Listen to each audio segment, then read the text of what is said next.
ஆசிரியர்கள் நியமனத்தின் போது அவர்களின் குற்றப்பின்னணியை ஏன் காவல்துறையினர் மூலம் விசாரிக்க கூடாது என தமிழக அரசு முடிவெடுக்க சென்னை உயர்நீதிமன்றம் அறிவுறுத்தி இருக்கிறது. இது தொடர்பான மேலதிக தகவலை செய்தியாளர் சுரேஷ் வழங்க கேட்போம். சுரேஷ் வணக்கம். என்ன வழக்கு இது? இந்த வழக்கின் விசாரணை நீதிபதிகள் என்ன சொல்லியிருக்காங்க? விவரங்களை பதிவு பண்ணலாம் சுரேஷ். வணக்கம்.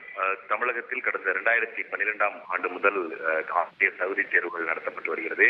ஆசிரியர் தகுதி தேர்வில் தேர்ச்சி பெற்றவர்கள் மட்டுமே அரசு மற்றும் அரசு உதவி பெறக்கூடிய பள்ளிகளில் ஆசிரியர்களாக நியமிக்கப்பட்டு வருகிறார்கள். இந்த நிலையில் தகுதி தேர்வுடன் போட்டித் தேர்வு மூலமும் தான் ஆசிரியர்கள் நியமிக்கப்படுவார்கள் என்று 2018ஆம் ஆண்டு ஒரு அரசாணையானது பிறப்பிக்கப்பட்டது. இந்த அரசாணையை எதிர்த்து தாக்கல் செய்யப்பட்ட வழக்குகள் நீதிபதிகள் கிருஷ்ணகுமார் மற்றும் பாலாஜி அடங்கிய அமர்வில் விசாரணைக்கு வந்தன. அப்போது இந்த வழக்கு தொடர்பாக பதில் மனு தாக்கல் செய்ய அரசுக்கு உத்தரவிட்ட நீதிபதிகள் விசாரணையை நவம்பர் 26ஆம் தேதிக்கு தள்ளி வைத்திருக்கிறார்கள். இந்த விசாரணையின் போது இந்த ஆசிரியர்களுக்கு எதிரான வழக்குகள் குறித்து நாளிதழ்களில் வெளியான செய்திகளை சுட்டிக்காட்டிய நீதிபதிகள் ஆசிரியர்கள் நியமனத்தின் போதும் அவர்களுடைய குற்றப்பின்னணியை ஏன் சரிபார்க்க கூடாது, இது குறித்து அரசு ஏன் ஒரு முடிவை எடுக்கக்கூடாது என்று அரசுக்கு கேள்வி எழுப்பினார்.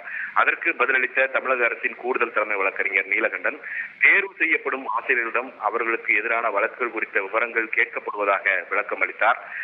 பார் கவுன்சிலில் வழக்கறிஞர்கள் பதிவு செய்யும் முன் அவர்களுக்கு எதிரான வழக்குகள் உள்ளனவா என காவல்துறையினர் மூலமாக விசாரணை நடத்துவது போலவும், காவல்துறையில் பணிக்கு சேர்பவர்களுக்கு எதிராக வழக்குகள் உள்ளனவா என விசாரணை நடத்துவது போலவும், ஆசிரியர்கள் தேர்வு செய்யப்படுவதற்காக எதிராக வழக்குகள் உள்ளனவா என காவல்துறையினர் மூலமாக ஏன் விசாரணை நடத்தக்கூடாது என நீதிபதிகள் கேள்வி எழுப்பி இது குறித்து அரசு கவனத்தில் கொள்ள வேண்டும் என்றும் அறிவுறுத்தி இருக்கிறார்கள். விவரங்களுக்கு நன்றி சுரேஷ். செய்திகளை உடனுக்குடன் தெரிந்து கொள்ள உடனே சப்ஸ்கிரைப் பண்ணுங்க.